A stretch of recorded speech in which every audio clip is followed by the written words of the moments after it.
Hey friends, welcome back to Hot Air with me, Joshua Robert. And this is part 2 of our exploration of all things sex. And you know what I love about a two-parter is that I don't have to bore you with a bunch of BS in the beginning because I tend to go on a rampage and then 5 minutes in I'm like, "Wait a second. We got to run that intro music." So before we get into our second part of all things sex, make sure you're following me on social media on Instagram and TikTok at _hotairpod. Visit my website, hotairwithjoshuarobert.com, to shop my merch. Submit your listener stories and topic suggestions. I really want some listener stories about sex. I think that'd be so fun to share some of your kink adventures, how you found confidence in your body, all the things we've talked about. And on the previous episode, we talked about things that were taboo. We talked about desire, kink, exploration, identity, and the big philosophical, psychological, let's unpack society kind of stuff. And you don't really need to listen to part 1. If you're already here listening to part 2, you can go back and listen to it. It all blends together anyway. So let's talk about sex, baby. You and me. Let's hit it.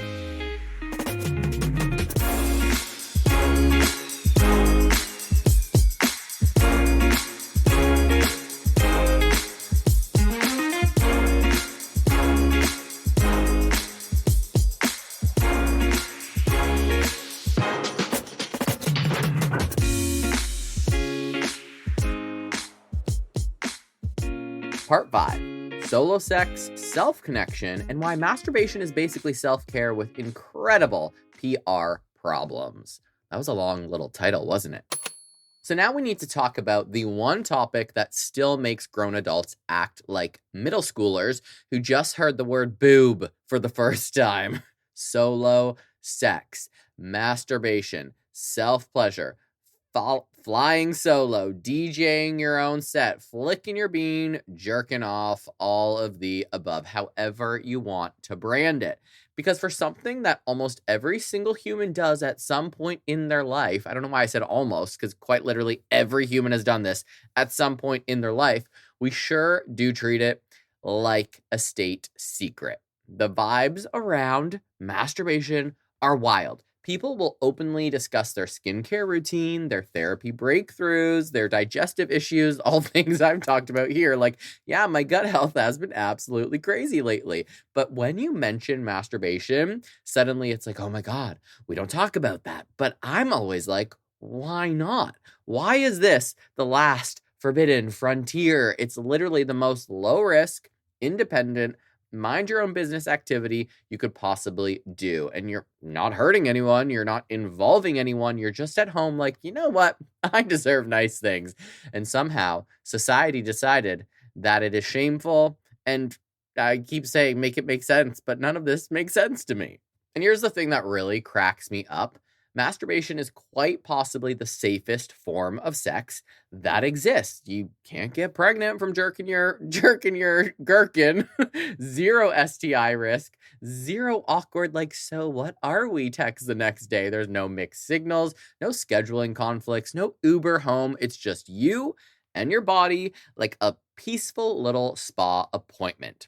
If anything, it should be marketed as wellness. Like, have you tried stretching, hydration, and orgasms by yourself? Because that is fucking revolutionary. But yet culturally, we treat it like some absolute gremlin behavior. Like you're supposed to hide it forever and pretend that it never happens, which is still hilarious because statistically speaking, again, almost everyone is lying if they say no, they haven't done it. The math is not mathing. There's no way that this many people exist and nobody's touching themselves. Like, then I'd probably be like, okay, maybe we shouldn't talk about it. But we're human. We're not monks carved out of marble. And again, as I said in part 1, this shame isn't biological. It is learned. Nobody is born thinking that self-pleasure is gross. Kids discover their bodies naturally, and then immediately adults panic. Like, don't do that. Hands out. That's dirty. And boom, another seed of shame is planted, and it grows into a motherfucking forest. Instead of like, hey, that's private. You can explore your body in your own space, like behind closed doors. We go like full on alarm system, which teaches kids that curiosity about their own body equals bad. which is extremely backwards because how are you supposed to have a healthy relationship when you're an adult with your body if you're taught from day one that touching it is wrong? That's like telling someone to love their house but never go inside of it. It makes zero sense. Psychologically, when you attach shame to something that is very natural, you create secrecy, and secrecy breeds misinformation, which is exactly why adults grow up wildly confused about their own bodies. Nobody taught us anything. Like, literally taught us fucking nothing about our bodies. We were just expected to figure it out silently like little hormonal spies. And from a psychological and physical health perspective, masturbation is actually incredibly beneficial. Like, it is scientifically beneficial, not just it feels nice. There's actual data around this. When you orgasm, your brain releases dopamine, oxytocin, endorphins, prolactin, basically the Avengers of feel-good chemicals. Stress drops, muscles relax, your mood improves, anxiety decreases, you sleep better, your immune system even gets a tiny boost. It's literally your body saying to you, thank you for that. Here's some serotonin. It's nature's antidepressant with zero copay. You don't have to use your insurance here. So when people act like masturbation is gross and it's a bad habit, I'm like, you mean the free natural stress relief tool that is completely built into our bodies and our mind, like that thing? Because in this economy, we're shaming free therapy.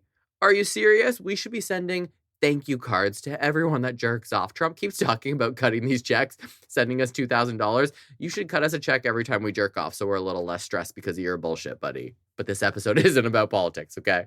Beyond the chemistry, there's something even more important, which is self-knowledge. Because how are you supposed to communicate what you like with a partner if you don't even know yourself? That's like going to a restaurant and being like, I don't know what food is. What is food? What is drink? Just surprise me. That's absolute insanity. But that's what people do sexually all of the time. They expect partners to magically guess what feels good, and nobody is psychic, except for, well, psychics. You gotta bring notes. Solo exploration is literally how you gather information.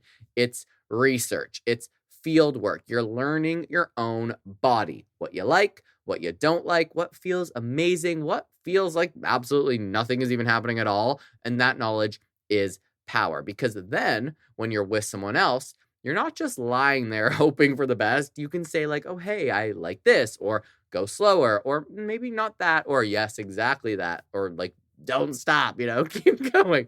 Communication gets easier when you actually know the answers. And confidence is very hot. Nothing is sexier than someone who knows themselves. And I can guarantee we've all been hooking up with someone and, we're getting a second base. We start touching each other down below the belt, and you will experience them doing something that they think feels good to you, but it doesn't actually feel good. And a lot of times we're too scared to say, but the only reason we know that it doesn't feel good is because we've experimented behind closed doors on our own. And because we never talk about solo sex openly, people end up feeling broken from completely normal experiences, especially when it comes to frequency. Some people jerk off a lot.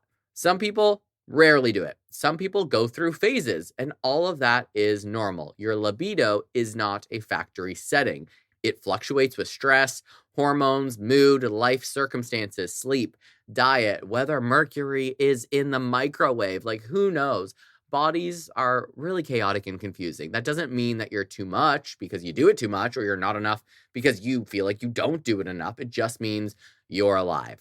Society loves to slap labels on everything, though. Like you're too sexual or you're not too sexual enough. There's apparently no in between. There's always a problem, and you can't win most of the time. You can't win, which is why the healthiest mindset is honestly just, is this working for me? Is it interfering with my life? No? Great. Carry on. Not everything needs a complete moral debate. Sometimes it's just a Tuesday night and you're bored. Let people live. I talked in the last episode about how sometimes when I do it too much, I start feeling guilty. But if if my chores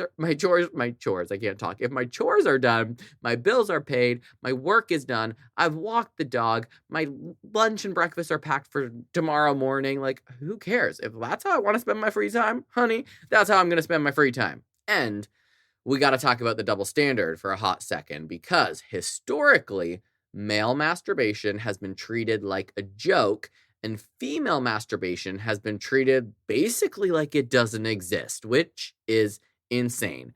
Half the population was basically gaslit into thinking they weren't supposed to have sexual anatomy at all.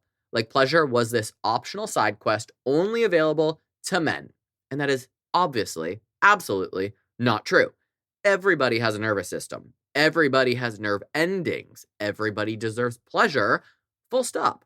And a conversation. The idea that self-pleasure is somehow worse for certain people is just old school control tactics dressed up as morality. And we're far too grown for that. We're too grown for that nonsense. It's 2026. We have AI now. Okay, we have oat milk ice cream. We can handle talking about our bodies like we are adults. Here's another psychological angle that people also don't consider. Masturbation can actually strengthen your relationship with yourself. And that sounds cheesy until you really think about it. We spend so much time disconnected from our bodies, staring at screens, living in our heads, stressing about work and emails and dating and treating our bodies like Uber drivers that just transport our brain around town. We forget to actually feel anything. Solo touch can be very grounding. It brings you back into, sometimes quite literally, into yourself. It's literally you paying attention to your own sensations instead of constantly performing for the outside world. There's something that's pretty beautiful about it. It's private. It is yours. You can kind of do whatever you want to do should you be into something that falls into the more kink category. There's no expectations. You don't have to impress anyone. Just you being like, hey, body, what you need, I'm about to give it to you. That is self-connection. That's mindfulness with a little bit of better mood lighting. And like, if yoga counts as wellness, this absolutely counts as wellness. It's the same concept. It's just different muscle groups. But again, shame usually ruins it. Shame sneaks in and goes like, you're gross for doing this. Suddenly, something that could be relaxing turns into secrecy and guilt kills pleasure faster than anything. Nothing shuts down your nervous system like feeling completely judged, even if you're judging yourself. So half the battle is just unlearning the weird messaging that we inherited. Nobody is harmed in the making of your masturbation. Nobody is harmed by you knowing your own body. Not a single person. In fact, it probably makes you a better partner, a calmer human, a lot less sexually frustrated in public spaces, which frankly, society should appreciate. Like, they should think that jerking off is community service. And listen, like everything, balance matters. If anything becomes compulsive or starts replacing real connection or interfering with your life outside of the bedroom, then yes, maybe check in with yourself. We know that there are people that are addicted to sex and addicted to masturbation. That's true for literally anything: Netflix, work, exercise, coffee. We don't demonize those things entirely just because someone somewhere overdoes it. We use common sense. Same rules apply here. Pleasure is not the enemy. Disconnection is. If you're using anything to avoid your feelings, that is the issue. But if you're just enjoying your body like a normal human, congratulations, you are functioning, again, exactly as you are designed. So let's normalize this. Seriously, let's stop whispering about it like it is contraband. Masturbation is not sad. It isn't desperate. It isn't pathetic. It's human, it's healthy, it's informative, it sometimes can be really funny, it's sometimes deeply relaxing, it's sometimes just like, oh, well, that happened, off to bed. It's basically, self-care with terrible branding. It's branded as awful. We rebranded napping into restorative sleep. We rebranded drinking water into hydration goals. Maybe we just need a better PR team. Like, call it solo intimacy, call it personal wellness time, call it whatever you want, but stop acting like it's shameful, because I don't act like it's shameful. I always call it flicking my bean because the truth is that it's far less dramatic than we make it out to be. It's just you, your bod, and a little bit of dopamine. In a world this stressful, that feels like a public service. Part 6, communication, consent, and why talking about sex is actually the sexiest thing you can do. Okay, let's take a deep breath, all right? because this is the part where half the population gets more uncomfortable than we did when we were just talking about masturbation, which is wild because for some reason, we would rather take our clothes off in front of someone than say a full sentence about what we like. We will literally be naked, emotionally exposed, limbs flailing all over the place, and still refuse to say, hey, could you like move your hand slightly to the left? Again, that math ain't mathing. And a lot of the math in sex is not mathing. How is it embarrassing? How is this the embarrassing part? How did we collectively decide that communication is more awkward than the actual act itself? It is so backwards. We treat talking about sex like it ruins the mood. Like the second you open your mouth, a foghorn goes off and the vibe completely dies. Like, oh no, they use their words. Romance is over. Pack it up. We're going home. Meanwhile, silence is out here ruining entire relationships. Silence is the real mood killer. Silence is how you end up laying there thinking, I hate this, but I guess this is my life now, which is fucking tragic. Because if there's one thing that actually makes sex better, like measurably, scientifically, psychologically better, it's communication. Not the mystery behind it, not guessing, not pretending you have telepathy. Telepathy? Words. Can't find them today. But words are hot, they're confident, grown adult sentences make some shit a lot more enjoyable. And of course, again, we were not taught that. Nobody sat us down and said, hey, one day you're going to be intimate with people, all right? And here's how you talk about your needs like a functioning human. Instead, we got rom-com logic. Movies taught us that good sex is completely spontaneous, that it's a little bit silent and magically just perfect and everybody feels good. Nobody talks, nobody checks in. Everyone just instinctively knows what the other person wants. Like when they throw someone up against the wall and before you know it, their legs are around the other person and then they're just like fucking. And you're just like, oh, well, I mean, that looks fun. Great. But that's not really reality unless you've already communicated with the person what you like and you probably have a bit of a longer relationship with them than just running into them in a friggin' aisle in Target. That rom-com stuff is adorable in fiction and absolutely disastrous in real life. Because real humans are not mind readers. Real humans are very, very awkward little meat skeletons that are full of anxiety. We don't just know stuff. Like we guess. We're always guessing. And the guessing sometimes leads to disaster. Like imagine applying this logic anywhere else. Imagine going again to a restaurant and refusing to order. And the waiter's like, what would you like? And you're like, if you really cared, you would know.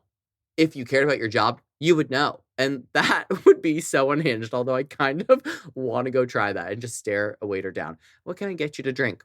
Oh, you don't know what I want? That's so fucking rude. But that is basically how we treat sex. We expect partners to read our minds, and then we get disappointed when they don't. That is not romance. That is a setup. And here is the psychological T. Communication creates safety, and safety is directly connected to pleasure. Your nervous system cannot relax and feel good if it feels uncertain or unsafe. Like it just cannot. When you are anxious, your body goes into defense mode. Your heart rate goes up, your muscles tense, your brain is scanning for danger, and that's not a recipe for a good, hot, sexy time. That's the recipe for like, why am I disassociating right now? Like, why am I thinking about something else when someone else is inside of me? No, but when you feel safe, when you feel heard, when you know that you can speak up and nothing bad will happen, your body softens. You relax. Blood flow increases. We know we need that blood flow to get it going. You're more connected, which means, surprise, everything else feels better. So communication is not just emotional, it's biological. Talking literally helps your body enjoy things more. And science said, use your words. And then, of course, there is consent, which some people still treat like this buzzkill legal contract moment, like it is paperwork, like you're about to notarize something. And I'm like, who told you that? Consent is not a courtroom. It is a conversation. And it's kind of hot because what is consent really? It's someone actively choosing you enthusiastically on purpose, not like, oh, I guess, or fine, or whatever. But it's like a hard Yes. You know what's sexier than reluctant participation? Enthusiasm every single time. The idea that consent ruins the mood is such a red flag to me because if someone thinks checking in is annoying, what they're really saying is, I don't want to know how you feel. And that can be pretty terrifying for some people. We don't want mystery, okay? We want mutual excitement. Consent is basically someone saying, like, I want to be here with you. How is that not the hottest sentence in the English language? But again, as no surprise, we were not trained this. We were not taught this. Most of us grew up with zero models for healthy sexual communication. Quite frankly, zero models for a healthy, loving relationship. Our parents did not talk about any of this. School didn't talk about it. Media definitely did not talk about it. So we're all just like winging it like emotional raccoons out here, flailing around in a dumpster, which is why so many people freeze instead of speaking up. They don't want to like ruin the vibe. They don't want to be difficult. They don't want to hurt someone's feelings, so they stay quiet. And then resentment builds, and then pleasure disappears, and then they think that something is wrong with them, and nothing's wrong with you. You just never learned the language. Nobody handed you the script, so let's write one because it's actually way simpler than people think. Communication does not have to be a whole entire TED Talk. It can be tiny. It can be something as simple as saying softer or slower or I like that or not that or yes, keep going or yes, that's okay or no, you can't do that or yes, you can do that. Like that's it. We're not writing a thesis. We're just giving directions. GPS for your body. That's it. And can we start to normalize something? Talking during sex doesn't have to sound like a corporate meeting. It doesn't have to be clinical. It can be flirty, playful, teasing, sexy. Like communication isn't separate from the moment. It can be a big part of it. Like, come here, touch me like this, don't stop. That's all communication. That's still consent because you're just ensuring you're on the same page. It's just packaged in a hotter, I don't know, wrapping paper and a bow.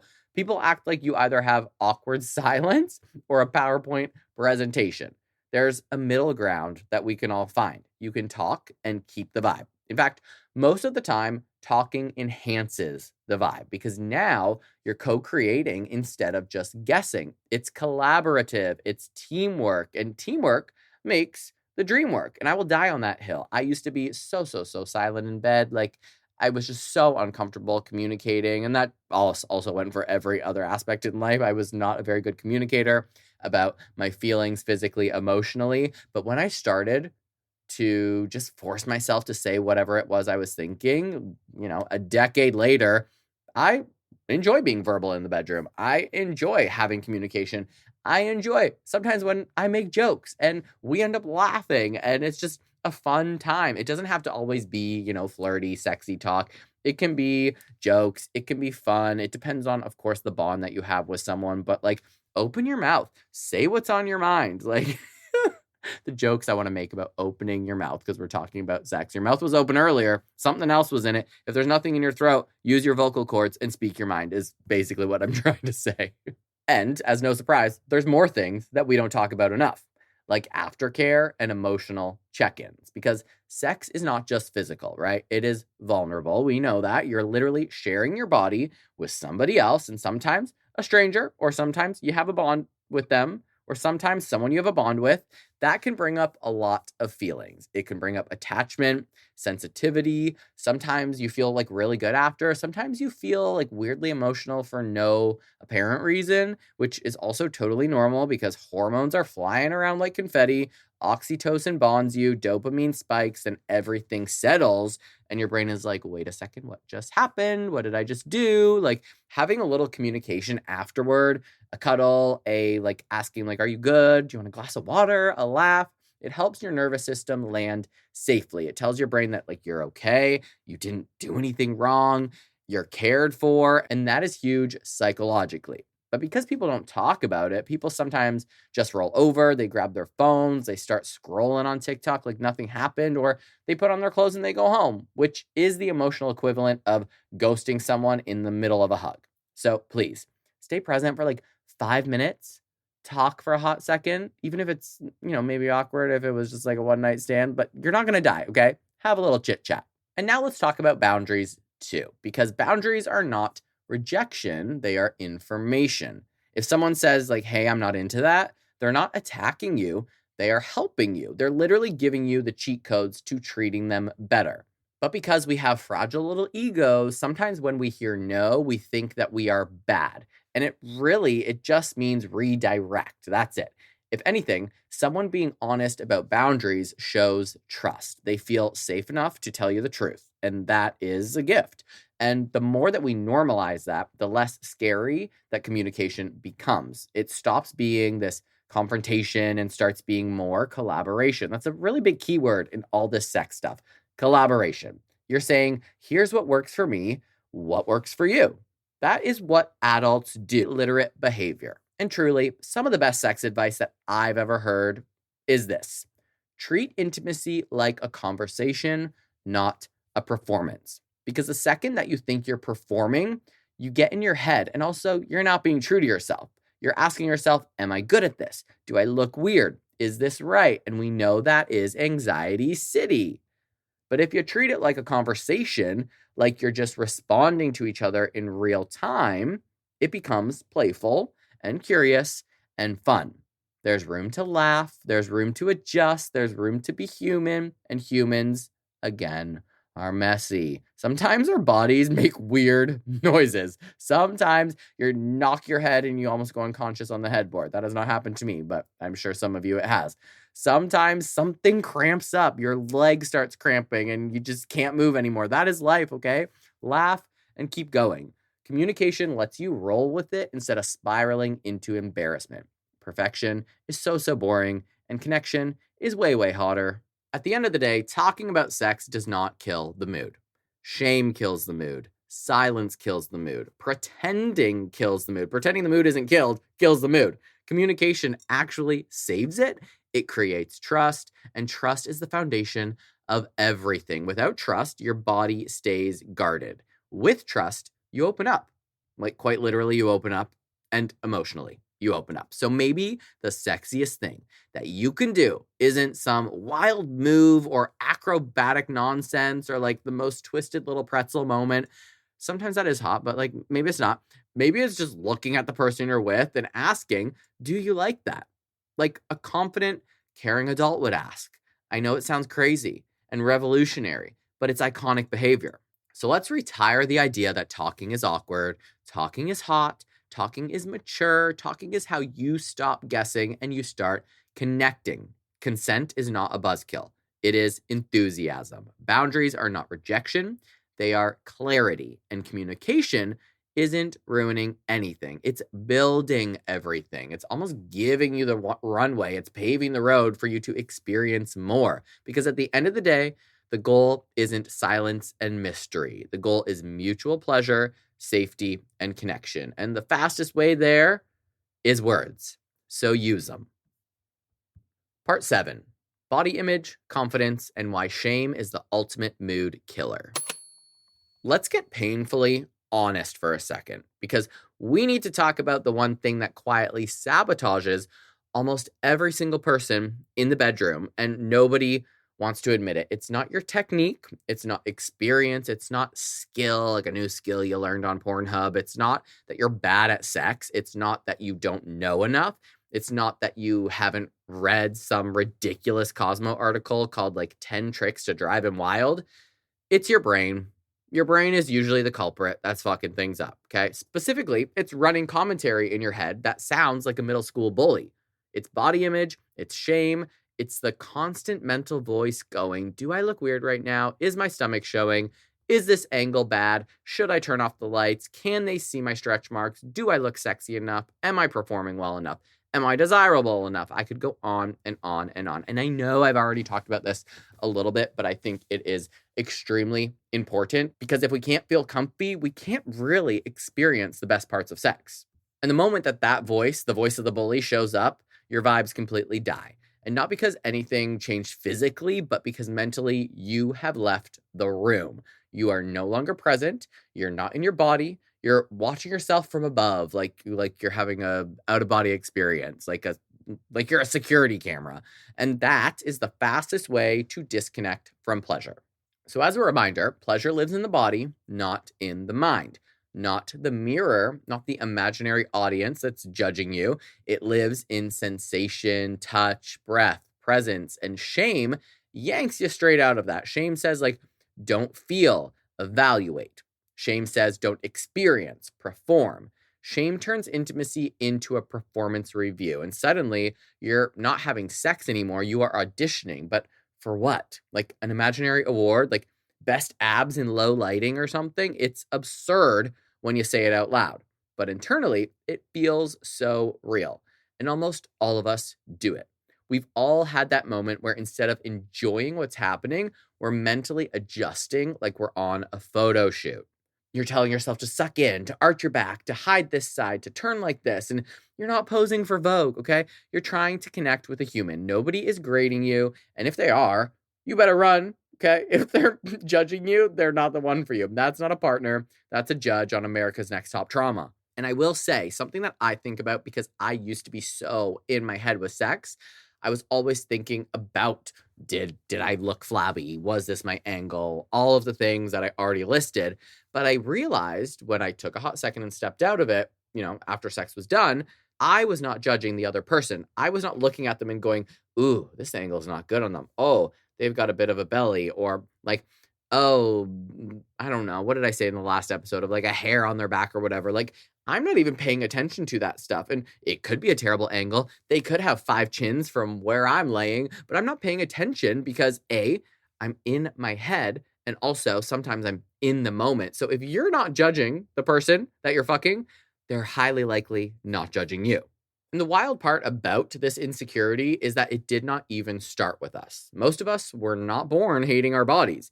Kids run around butt-ass naked all the time, zero trauma. Toddlers do not care. They are free. They are chaotic. Sometimes they're pooping and peeing all over the house. If you forget to put the diaper on, they are unbothered. But the shame is learned. It is taught. It's handed to us piece by piece from family comments like, oh, you look like you gained some weight, or, oh, are you eating enough? Locker room jokes about like a flat ass or a flabby stomach. That one kid in 8th grade who said something mean and now it lives rent-free in your brain forever. Like, I cannot stop thinking. Well, I do stop thinking about it now, but I used to not stop thinking about the people that would make fun of me for not just being flamboyant, but being 5'7". And imagine how short I was when I was in middle school. That has lived with me forever. Those people don't even think about me anymore. But I used to take that into the bedroom and think like, nobody 6 feet tall wants to fuck a 5'7" guy. Like, I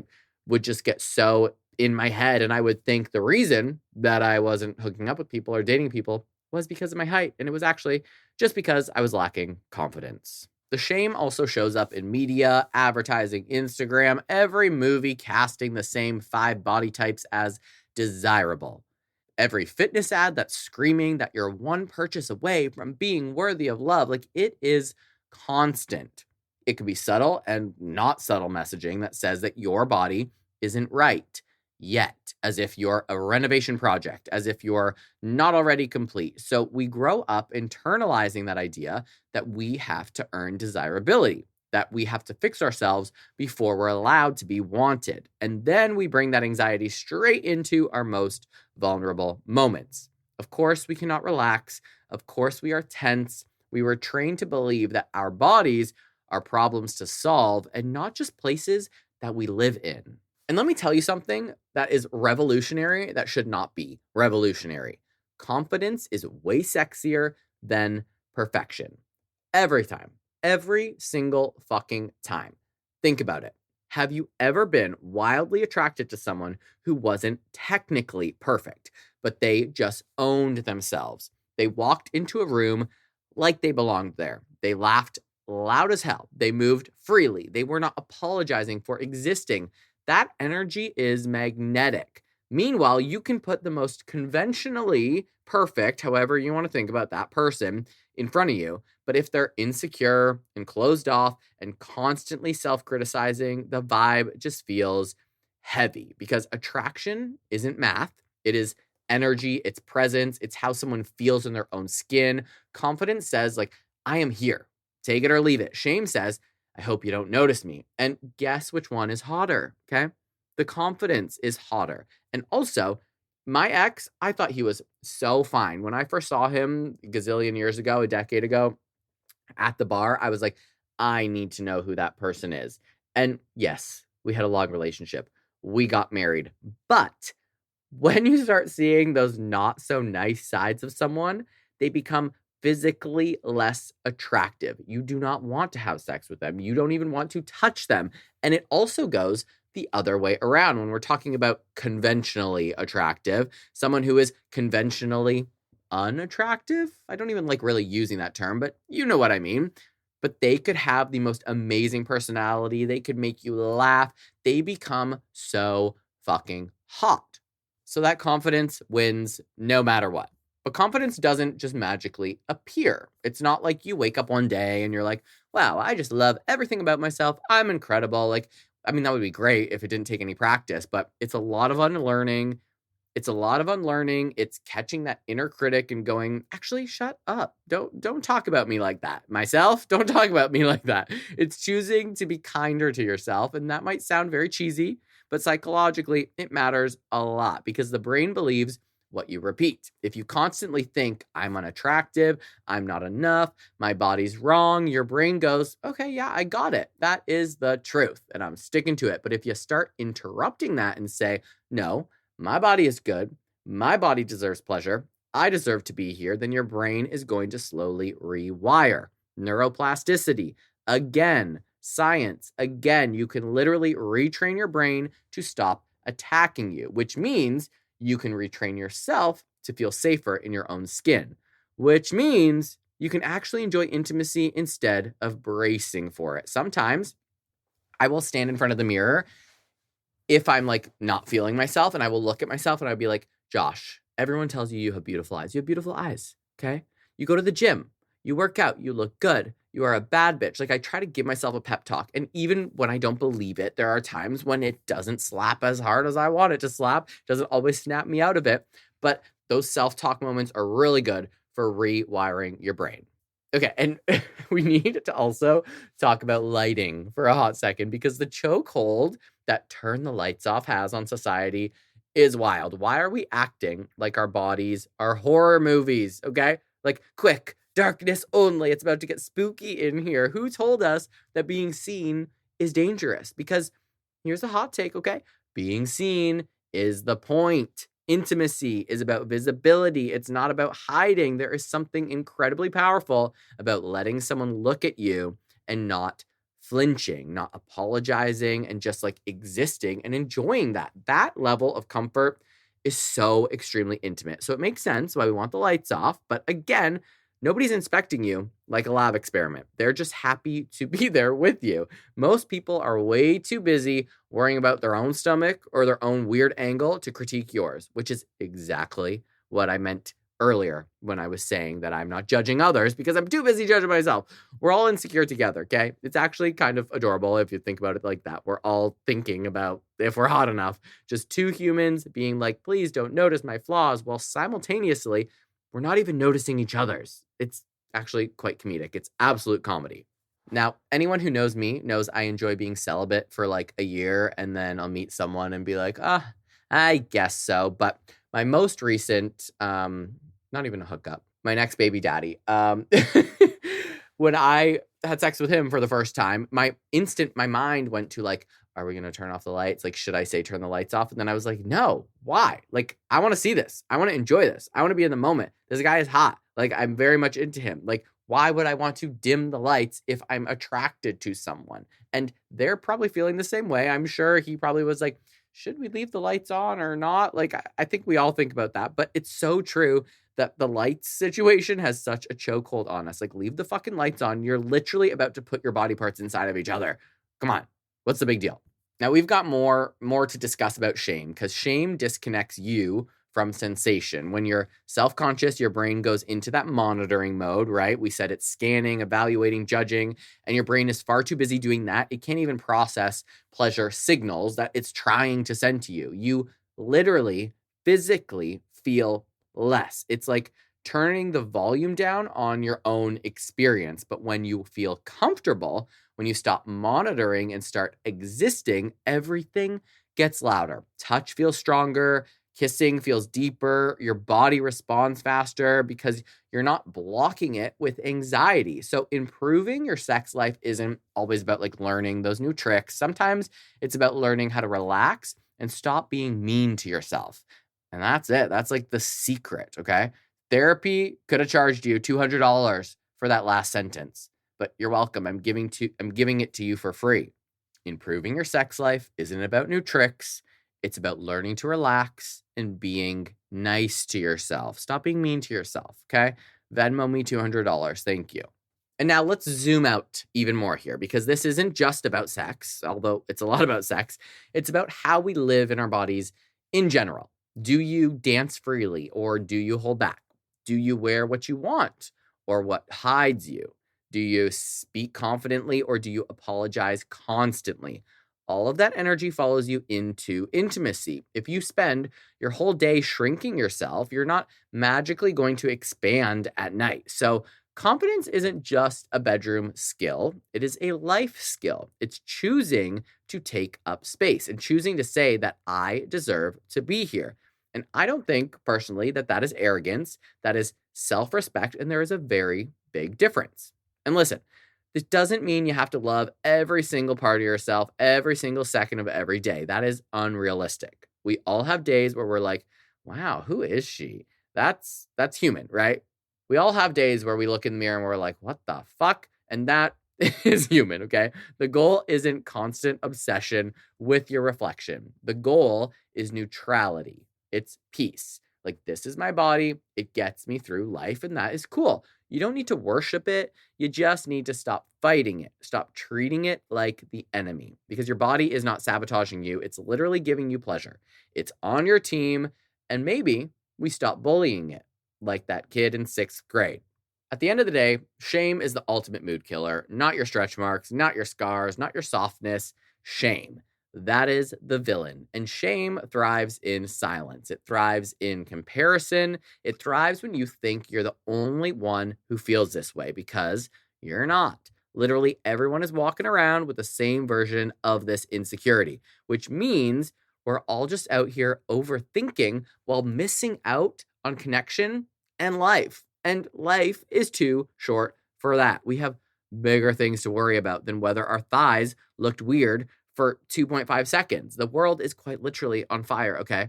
Taxes exist. I still have to do mine. Let yourself enjoy being desired. Let yourself feel good. That is not selfish. That is not human. No, that is not selfish. That is human. So maybe the real rebellion isn't perfection. Maybe it's comfort. Maybe it's looking at yourself and going like, yeah, this is me and I am enough. Because confidence isn't loud or flashy. It's quiet. It's calm. It's the absence of apology. And that kind of energy is grounded and unbothered. It's like, I am good energy. That shit is magnetic. That's sexy. That's the kind of presence that makes people lean in and want to get to know you. Not because you changed your body, but because you stopped hiding it. And that is way hotter than any 6-pack could ever be. And now we're going to get to our last segment, part 8, rewriting the narrative, how to build a healthier, freer relationship with sex without losing your mind or your sense of humor. Y'all, we have covered so much in these 2 episodes, like a lot, okay? We dragged taboo culture, we psychoanalyzed shame, we talked kink, solo sex, communication, consent, body image, confidence, basically everything except drawing diagrams on a whiteboard. This, honestly, I said it's not a TED Talk, but this has become a TED Talk, okay? This is half group therapy, half brunch gossip. That's the halves. I failed math. I don't know if those were halves or thirds, but stay with me, okay? Now comes the most important part, because awareness, yes, it is cute. Insight is adorable. But if nothing changes in your actual life, then all we did was intellectualize horniness for like 2 fucking hours in these 2 episodes. And that is not the goal. I mean, it's a fun goal. I hope we had fun, because I did. But the goal is freedom. The goal is feeling lighter. The goal is walking away and being like, oh, sex doesn't have to feel stressful or shamey or complicated. It can just feel good. Another revolutionary concept brought to you by me, Joshua Robert, the host of Hot Air. It's truly groundbreaking, okay? Someone alert the press. As we know, most of us did not inherit a healthy sexual blueprint. We just didn't. It's not the way it works. Nobody sat us down with that PowerPoint titled, How to Have a Chill, Confident Relationship with Your Body and Desire. Maybe I'll make that. But we got silence, okay? We got fear or religious guilt a lot of the room, that locker room misinformation, or porn as the only sex education, which is like learning how to drive from the Fast and the Furious movies, which is entertaining, yes, but realistic? Absolutely not, unless you're me, because that's absolutely how I drive. So if you feel confused or awkward or behind or weird about sex sometimes, you're fucking normal, okay? You're normal. You're not broken. You were just undereducated like the rest of us, and there is a very big difference. And the good news about learned shame is that we can unlearn it. You're not stuck with it forever. Your brain is not concrete, it's Play-Doh. We can reshape this thing, okay? Which means you get to rewrite the narrative. You don't have to live inside the weird script that society handed you and never updated. Like, you can edit it, and you can edit now. You can cross stuff out. You can add your own lines. This is your body, your pleasure, your life. You have creative control. And the first step, and I know this sounds almost insultingly simple, is just curiosity. Not judgment, but curiosity. Because judgment shuts everything down. Judgment says, this is bad. Curiosity says, that is a bit interesting. And those two mindsets lead you in completely different directions. If you feel desire and your brain goes like, ooh, gross, stop, you're going to tense up. But if your brain goes, okay, that's new. Why do I like that? Suddenly, that is your information. That is your data. Exploration, it's neutral. Curiosity is gentle. It does not attack you. It just observes. And psychologically, curiosity keeps your nervous system calm. It keeps you open instead of defensive, which is exactly what you want when you're learning about yourself. Instead of shaming your thoughts or your fantasies or your preferences, try treating them like little tiny science experiments. You test it out and then you go, okay, good to know. Like, that's it. It's not a courtroom drama. You don't need to prosecute your own brain. And let's talk about language for a second, because the way you talk about sex actually matters more than you think. Words shape reality. If you constantly refer to your desires as dirty or bad or guilty pleasures, well, guess what your brain associates them with? Dirt, badness, guilt. But if you shift the language to natural, human, playful, fun, everything softens. Same behavior, totally different emotional experience. It's literally cognitive reframing. Therapy 101. You're not lying to yourself. You're just choosing words that aren't unnecessarily cruel. Because honestly, why are we so mean about something that's supposed to feel good? Imagine doing that again with food. This is a lot of food examples here. Like, ugh, I'm disgusting for enjoying pasta. Like, relax. It's noodles, okay? It's just a delicious noodle. Everyone should love pasta, but it's the same vibe here. Relax. It's just pleasure. Another huge piece of rewriting your sexual narrative is boundaries. And I know boundaries always sound boring and corporate, like we're about to open a spreadsheet, but again, stick with me. Boundaries are hot. Everything's hot that we've talked about, okay? Because nothing kills attraction faster than when you start to resent someone. And resentment happens when you say yes to things that you don't actually want. And we've all done it. We all have. You go along with something because you don't want to disappoint someone or seem uncool or high maintenance. And then afterward, you feel weird and icky and disconnected. And not because sex is bad, but because you betrayed yourself a little. Your brain clocked that, okay? It paid attention. Your body clocked that. It paid attention. So part of having a healthy relationship with sex is learning how to say no without drama. No guilt. No over-explaining, just like, not tonight, or I'm not into that, or can we slow down a little bit? That's not rejection, that's self-respect. And ironically, self-respect usually makes people trust you more, not less. Confidence is attractive. Clarity is attractive. Mixed signals are not. Nobody ever said, wow, I love when someone ignores their needs. Like, no, be direct. Future you will be so grateful. And while we're here, let's flip it too. learning to say yes intentionally, because sometimes we are so guarded, so scared of judgment that we block ourselves from experiences we might actually enjoy. So it's not just about protecting yourself, it's also about allowing yourself, giving yourself permission to flirt, permission to explore, permission to try something new, permission to feel sexy without apologizing. You don't need to earn pleasure like it's a gold star. You are alive. That's qualification enough. The bar is quite literally on the floor. Don't be afraid to sometimes say yes, because you might learn that you like something you didn't even know you liked. Now let's get practical, because everyone loves theory, which most of these 2 episodes have been theory, until it's like, okay, but what do I actually do on Monday? So here are some real life, non-cringe, actually useful ways to build a healthier relationship with sex. First, talk about it more. Not graphically at brunch with your grandma, calm down, okay? But with trusted friends or partners. Normalize the topic. The more you say things out loud, the less power they have over you. Secrets always feel heavy. Conversations feel light. Even joking about awkward experiences is going to help. Humor dissolves shame. That's literally why hot air exists. That's why I'm here, okay? We laugh at stuff so it stops owning us. Second, learn your body. Solo time, mindfulness, whatever works for you. Know what feels good. That knowledge makes everything easier. Third, start consuming better messaging. If your entire feed on Instagram is unrealistic bodies and toxic sex advice, of course you're going to feel inadequate. Curate your inputs. Follow sex educators. Follow therapists, body neutral creators. Follow Hot Air on Instagram at _HotAirPod. Feed your brain better information. Your mental diet matters just as much as your food diet.